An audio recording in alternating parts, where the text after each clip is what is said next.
abertura do programa, até vem sendo questionado por algumas entidades, né? Mas tem muita expectativa sobre a COP30. Nós temos aqui também esse viés para o bioma Pampa. E a gente vai conversar, tá, com um integrante da Coalizão pelo Pampa, que é uma iniciativa que reúne organizações da sociedade civil, sindicais, acadêmicas, que atuam em prol do bioma Pampa, que nós temos aqui, né? Está em linha conosco o professor e do Departamento de Ecologia do Instituto de Biociências da URGS, né? Professor Valério Pilar. Professor, uma boa tarde, obrigado pelo seu tempo e sua atenção. Boa tarde, ouvintes da Rádio Bandeirantes. É um prazer falar sobre o bioma Pampa. Prazer todo nosso aqui. Primeiro, que é uma avaliação sua sobre o projeto apresentado pelo Governo do Estado de avaliação do nosso bioma Pampa. Recentemente, nesta semana, o governo assinou um decreto né, regulamentando um acordo que o governo fez com o Ministério Público Estadual, que havia uma ação na Justiça contra um decreto de 2015 que desprotegia os campos, porque os proprietários eram autorizados a declararem os campos nativos, que é a vegetação nativa de campo, protegida por lei federal, declará-los como uma área rural consolidada, ou seja, não protegidos, né? No entanto, nesse acordo uma brecha, e o governo do Estado se aproveita dessa brecha, que está no decreto, que é áreas de campo, de vegetação nativa de campo, que estejam invadidas por espécies exóticas, podem ser declaradas como área rural consolidada. E isso não está na lei federal, que área invadida por espécies exóticas necessariamente seja área rural consolidada, porque essas áreas foram invadidas naturalmente, muitas delas, não foram convertidas, não foram transformadas em lavouras. Foi a natureza, né? Essas espécies, é a natureza, é um processo natural de invasão por essa exótica, sobretudo capim anônimo, e essa brecha permanece do decreto. É a SEMA, a Secretaria Estadual do Meio Ambiente, que vai regulamentar e vai dizer quanto por cento pode ter de espécie exótica no campo para declará-lo, para desprotegê-lo. Não existe isso na lei, quer dizer, é como dizer que uma floresta que tem espécies exóticas, e ocorrem espécies exóticas de árvores em florestas aqui no Rio Grande do Sul, tem pinos, né, tem a uva do Japão, e dizer que essas áreas de florestas nativas invadidas não são mais protegidas por lei, porque podem ser áreas rurais consolidadas, aí o proprietário pode convertê-las em cultivos, assim como poderão converter os campos nativos com esse nível, com invasão por exóticas em lavouras, sem precisar nem pedir autorização legal. Isso é uma brecha lamentável, né, que ficou daquele acordo, e o governo continua, né, com essa ideia de que campos nativos, e há milhões de hectares invadidos por capim anônimo no Rio Grande do Sul, que estão em vias de continuarem desprotegidos pelo governo do Estado. Então, o maior risco que corre o nosso bioma Pampa é justamente esse avanço aí de uma exploração indevida, no caso. Exatamente, o avanço da agricultura e da silvicultura, principalmente da agricultura e, sobretudo, da soja. Né? Por ano, têm sido perdidos para essas atividades cerca de 140 mil hectares de campos nativos no bioma Pampa por ano. Isso é vegetação campestre, né? É vegetação campestre, nativa, protegida por lei, pela Lei Federal de Proteção da Vegetação Nativa, que é de 2012, que não é mais o Código Florestal, porque ela protege todos os tipos de vegetação nativa, inclusive a vegetação de campo. E o governo do Estado, desde 2015, insiste em dizer que essas áreas de campo, e depois teve o acordo agora, felizmente no decreto reconhece que essas áreas de campo sob uso pastoril constituem vegetação nativa e que estaria protegida, mas permanece essa brecha, e se estiverem invadidas por espécies exóticas, deixarão de estar protegidas. Né? E quem vai dizer isso, qual é o nível linear de invasão, é a SEMA, e nós não sabemos, e não houve nenhuma consulta, né, por exemplo, a pesquisadores, para saber se isso poderia ser admitido. Eu diria que isso a lei não prevê essa possibilidade de uma área de vegetação nativa, porque tem invasão, qualquer que seja o nível de invasão, ela seja considerada desprotegida por lei, porque está com espécies invasoras. Isso são números já levantados pelo Mapa Biomas, né? Exatamente, esses 140 mil hectares por ano, eles foram obtidos com base nos mapas anuais de uso de cobertura que o MapBioma produz nós temos mapas anuais desde 1985. Uhum.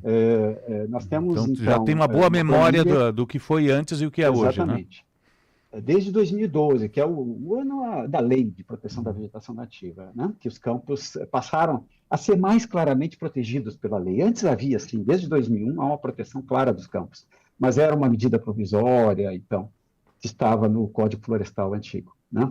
Então, de 2012 até 2023, somando toda a perda de ano a ano, né? Campos que desapareceram, que eram campos no ano e no ano seguinte já não são mapeados, não foram mapeados como campos, mas como lavouras ou como áreas de silvicultura, né?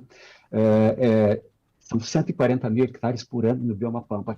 Se nós expressarmos isso em termos relativos ao tamanho do bioma Pampa, e se expressarmos em relação ao tamanho do bioma na Amazônia, seria como se na Amazônia fossem perdidos por ano 30 mil quilômetros quadrados de vegetação nativa na Amazônia, sobretudo florestas, né? Isso provavelmente nunca aconteceu na história da Amazônia. Quer dizer, nós estamos perdendo no Pampa algo equivalente àquilo que nos anos 90 nem chegou perto e que causou uma comoção internacional, forçando o governo brasileiro a proteger a Amazônia. E nós estamos no Pampa, está acontecendo em termos relativos, nesse mesmo nível de magnitude. Sim, né? essa degradação é recuperável ou isso não volta atrás, professor? Muito difícil recuperar, muito cara e leva muito tempo. Sim, recupera, mas leva muito tempo. Quer dizer, quando a área deixa de ser cultivada, são décadas para que o campo se regenere naturalmente, ou é muito caro o processo de restauração ecológica, que se chama, que aí tem que auxiliar, né? Tem que introduzir sementes, por exemplo, e de espécies nativas de campo para que essas plantas nativas se estabeleçam novamente na área. Mas é um processo ainda pouco conhecido do ponto de vista científico, os resultados ainda são preliminares sobre a possibilidade de restaurar esses campos. Mas sabemos, sim, regeneram, mas leva muito tempo. Como é que o senhor... Ou seja, a pessoa... Sim, pode falar. Como é que o senhor vê a atuação dos órgãos governamentais? Eles estão desaparelhados, foram desestruturados? Quem deveria olhar isso não está olhando? Né? Lamentavelmente, a SEMA tem sido incapaz de fiscalizar a supressão ilegal de vegetação nativa de campo no Rio Grande do Sul. Esses 140 mil hectares por ano que eu falei de campo nativo é uma fração muito pequena, tem autorização legal da FEPAM. Né? Então, há uma falha aí na fiscalização. E há também o estímulo por parte, né, das organizações aí de defesa, né, do agronegócio, a FASU, por exemplo, dizendo que a área de campo, né, que agora tem esse acordo, tem o decreto dizendo que a área de campo nativo sob uso pastoril, sob atividade usada como atividade pecuária, seria área de uso consolidado, logo não estaria protegida por lei. O que é um equívoco. Essas áreas são justamente riquíssimas em biodiversidade porque estão sendo usadas há séculos para atividade pecuária de produção, para atividade pastoril de produção pecuária, desde a época dos jesuítas. E essas áreas, esses campos, eles foram áreas que antigamente, há milhares de anos, elas tinham aí grandes animais pastadores, como os bovinos, como os cavalos, então essas espécies de plantas que habitam os campos nativos são muito bem adaptadas ao uso pastoril. Quer dizer, a introdução do gado e dos cavalos se deu muito bem nesses campos. Né? Não é uma atividade que prejudica a biodiversidade dos campos. Ao contrário, beneficia, faz com que essa está integrada na natureza, mantida. né? Perfeito, é a atividade econômica mais adequada para esses ecossistemas. É possível conservá-los e, ao mesmo tempo, manter uma atividade produtiva. E, além disso, é possível melhorar os níveis de produtividade. Nós temos resultados de pesquisa, né, da Rede Campos Sulinos mostrando que é possível aumentar os níveis atuais de produtividade da pecuária sobre campo nativo, né, dobrando, até triplicando os ganhos de peso por hectare. né? Uhum. Mas isso não tem sido promovido, quer dizer, o que o governo do estado, o que as agências promovem é a substituição do campo, é agregar insumos, é plantar espécies exóticas, é melhorar o campo, é substituir aquela vegetação nativa que está ali de graça, e ela pode ser muito mais produtiva do que Sim. com um custo muito mais baixo e sem causar a sua destruição para que tenha uma intensificação dessa produção. Né? É Essa possível intensificar degradação a produção simplesmente sim, manejando. Né? sim, essa degradação tem que ser contida, até levando em consideração que a gente passou por uma tragédia climática que também degradou parte da terra, das plantas, Sim, exatamente. uma parte do meio ambiente todo, né? Quer Mas, dizer, boa parte da bacia do Guaíba está no bioma Pampa, nos campos do Planalto Médio, que desapareceram praticamente desde a expansão da soja, né, a partir dos anos de 1970. Então, praticamente não há campos nativos remanescentes lá na região do Planalto Médio, que são as nascentes do Jacuí. Né? E essas áreas sofreram um processo de erosão sim, foram que lavadas, né? agravou os danos, os impactos da cheia do ano passado. Quer dizer, as águas barrentas que desceram e entraram nas casas, né, na região metropolitana e ao longo aí de toda a bacia, né, dos rios aí de toda a bacia, entraram nas residências e nos negócios. Essa água barrenta, de onde que veio esse solo na água? Veio das áreas agrícolas, além, claro, dos deslizamentos que aconteceram nas encostas e nas barrancas de rio, mas boa parte desse solo, dessa argila que se depositou na água, né, que veio carregada pela água e que se depositou dentro das casas, veio de áreas agrícolas que era um campo nativo, que protegeria muito mais esse solo, e esse solo agora está desprotegido porque é uma área de lavoura. Sim. E não houve limites. Não estou dizendo que não tem que ter lavoura, tem que ter, mas tem que ter limites, e esses limites não estão sendo obedecidos. Agora, professor Valério Pilar, a gente não tinha que estar preocupado em fazer replantio de toda essa mata ciliar da encosta do Vale do Taquari e todos esses efluentes que chegam até o Guaíba? Sim, sem dúvida. Isso é algo. Porque se plantar em um ano, dois, está crescido de novo, né? Sim, seguramente as várzeas, a vegetação ciliar, que pode ser floresta, geralmente são florestas aí nos rios, né, de maior porte, mas nas nascentes são áreas, muitas vezes áreas de campo, né, onde nascem, né, esses rios, onde tem uma nascente, onde tem um pequeno curso d'água, né, muitas vezes são áreas de campo, e essas áreas estão sendo foram convertidas a essa taxa aí que eu falei, 140 mil hectares. Tem regiões que não há mais campo para contar a história. Né?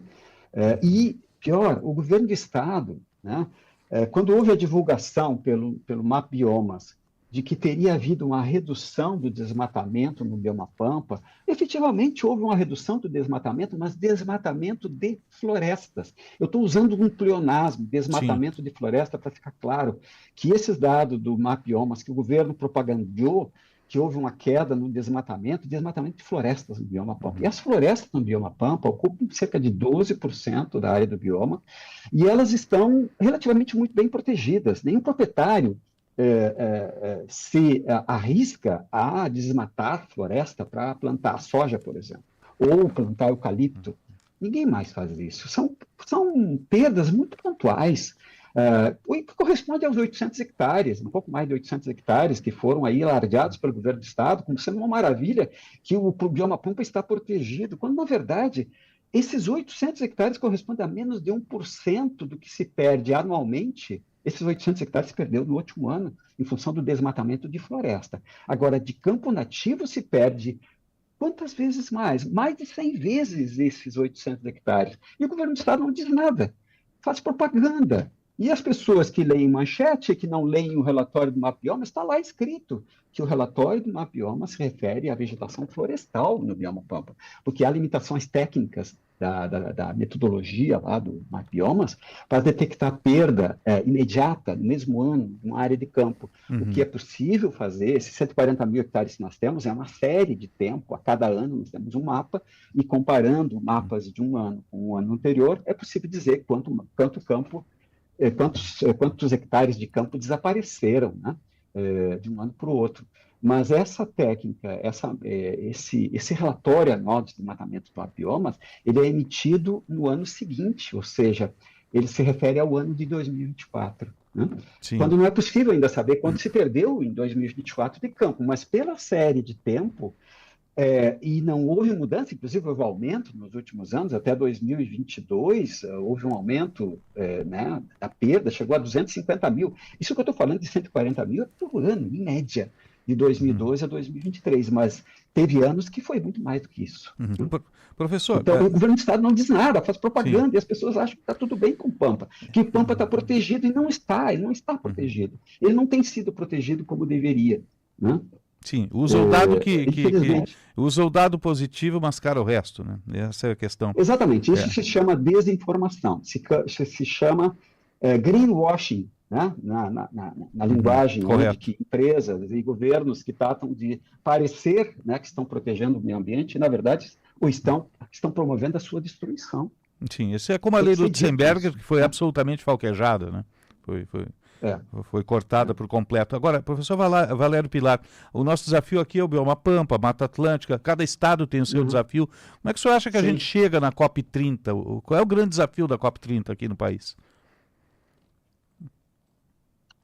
O grande desafio, e é isso que eu estou falando, né, de perda de vegetação nativa para conversão agrícola, né, para expansão da agricultura. Eu falo da agricultura, sobretudo, porque a expansão da silvicultura, em termos relativos, tem sido muito aqui no estado, né? A silvicultura tem aumentado muito nos últimos anos, mas em termos de área absoluta, o cultivo, são as lavouras que têm expandido, sobretudo a soja, em função do preço internacional. O que está acontecendo na escala do Brasil é uma expansão agrícola também, sobretudo sobre as áreas de vegetação não florestal. Sobre os campos aqui no sul, nos campos de altitude também, que pertencem ao bioma Mata Atlântica. As pessoas escutam Mata Atlântica, acham que é só floresta, né? Não, o bioma Mata Atlântica tem áreas de campo nativo de altitude, que inclusive tem um projeto de lei de um deputado aqui do Rio Grande do Sul que propôs que esses campos deveriam ser desprotegidos pela lei da Mata Atlântica, que protege muito mais do que a lei federal, né? Então, no bioma Mata Atlântica, vale a lei da Mata Atlântica, que protege as florestas, todos os tipos de vegetação nativa no bioma Mata Atlântica, inclusive os campos de altitude. E esse projeto de lei federal 364 é defendido por um deputado, foi proposto por um deputado aqui do Rio Grande do Sul, está sendo relatado agora por um deputado aqui do Rio Grande do Sul. E o governo do Estado, não escutei nenhuma manifestação do governo do Estado contrária a essa desproteção dos campos, né, promovida por deputados aqui do Rio Grande do Sul. Ou seja, o que está sendo feito aqui no Rio Grande do Sul está sendo usado como exemplo para expandir essa experiência lamentável aqui para todo o Brasil, para desproteger as áreas de campos que estejam sob o uso pastoril, o que é um absurdo, como eu falei. O uso pastoril protege, beneficia essas áreas de campo e cerrado também. Quer dizer, o que o PL 364 federal está propondo é desproteger milhões de hectares, né? Aqui no Rio Grande do Sul são 5, 6 milhões de campos nativos ainda remanescentes, que tem um potencial incrível para produção pecuária. E no Brasil também esse potencial não tem sido bem utilizado, né?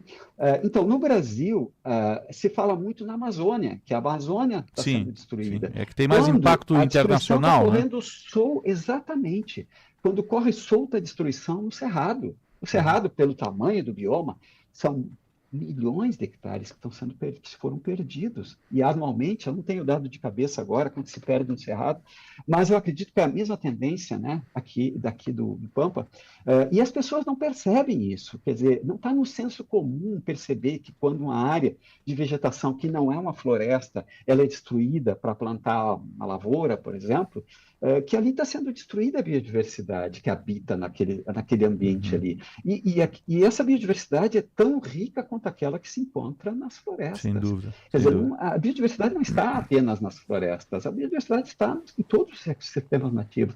Cada tipo de ecossistema tem espécies que são adaptadas àquele tipo de ambiente. Os banhados, por exemplo, os campos, nós temos espécies que habitam só os campos. Se aquele campo desaparecer, aquela espécie desaparece. Né? E nós vamos verificar verificar esse tipo de extinção de espécies, né, em função da conversão agrícola que está acontecendo em algumas regiões. Professor, então, no Brasil, sim. No Brasil, a ênfase é a Amazônia, e globalmente também são as florestas.